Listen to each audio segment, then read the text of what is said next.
We now head to Westchester County, specifically the city of New Rochelle, where plans to build a group home for men with developmental disabilities is getting backlash from the community. The home, planned on Belmont Avenue, is located at the end of a cul-de-sac in a residential neighborhood.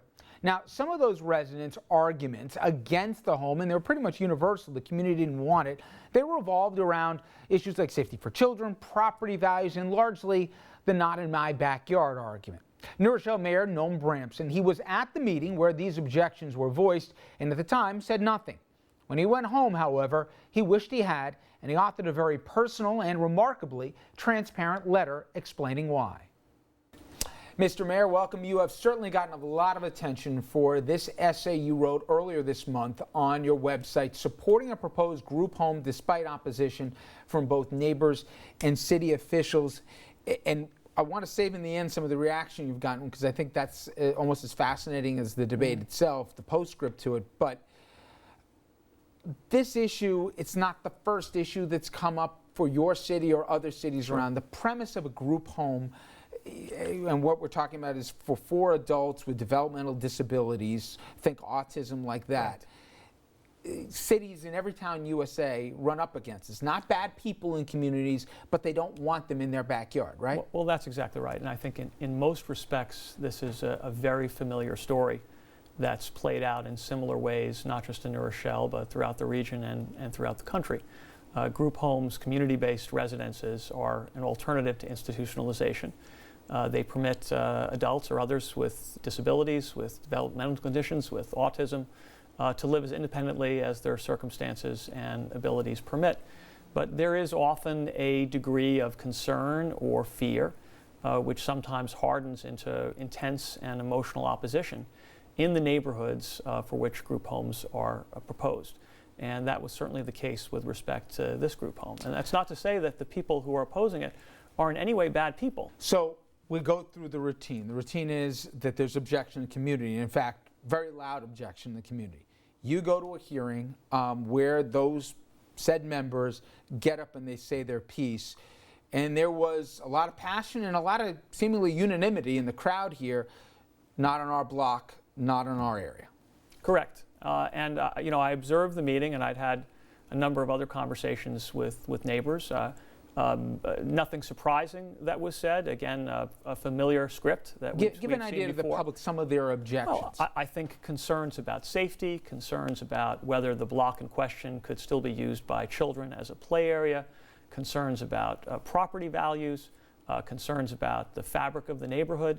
One suggestion related to sexually predatory behavior, which fortunately was not repeated by others. As I watched, it didn't sit right with me. And I decided a few days afterwards that I wanted to articulate what I felt about it, really almost a personal statement of conscience. And that brings us to our conversation because, let's be honest, a lot of elected officials, I don't care their party, I don't care the issue, when you're seeing something playing out in real time, and you also know that there's basically a law that's going to backstop this, that you know where this will end at the end of the day. This will be built here. There's a temptation, and I think an overriding one is keep my mouth shut, don't take the heat for this and let this play out. But a few things happened different in this case. First off, you wrote, I think, an amazing letter on this, and I want you to speak to the first part of this, because as you sat there hearing what the people were saying and disagreeing internally with what they were saying, you said that you had one overarching feeling, and that was shame. You said, I was ashamed of myself, speaking in the first person, because I sat there quietly without saying a word, and I can't imagine a worse display of cowardice. Really hard words of self-indictment for, let's be honest, the political moves that 99+% of the politicians I know would have done as well. Why did you have such a harsh self-indictment of yourself? Well, I think it comes down to one's conception of what public leadership is all about. And it seems to me that when there is an issue of this kind, which engages people at the deepest level, on the one hand, from a neighbor perspective, a sense of safety, value of property, economic interests, family interests, and on the other side, for the parents of children who have developmental disabilities, looking ahead to what their future may be, recognizing the extraordinary importance of group homes for a big segment of our population. I think part of the role of a leader is to speak up and try to articulate values from which all of us benefit, which really define a decent society, even if it may be unpopular in the moment.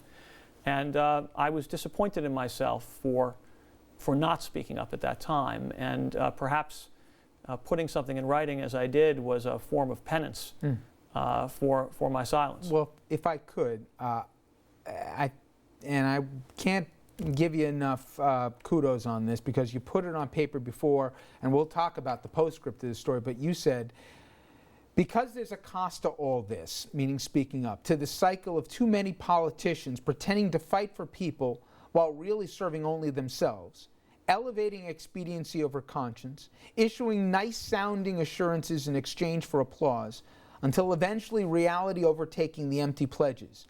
And then, faith in public leadership slips just a little bit into the basement.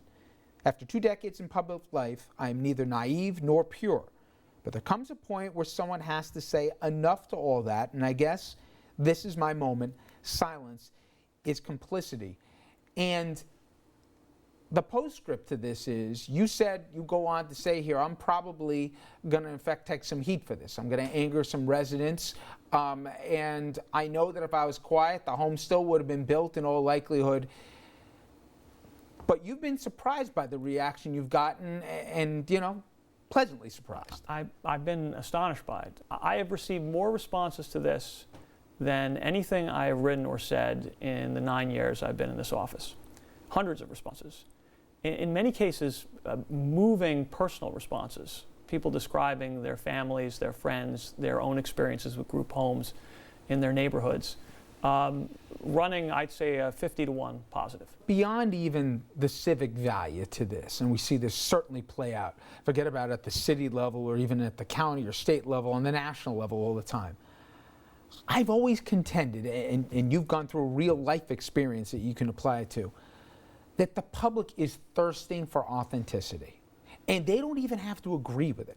But if they think that the man or woman in whatever elected office looks straight at the camera and says, I disagree with you, here's why, here's how I'm going to vote, this is America, you can disagree with me on this, but at least I owe you the transparency to say what I'm really thinking, not the politically expedient answer. I think the public, regardless of whatever political party that person comes from, there's such a thirst for it right now, it's tangible. We've seen this in other places at times. Chris Christie tapped into that in New Jersey, let's say a year ago, but other politicians as well.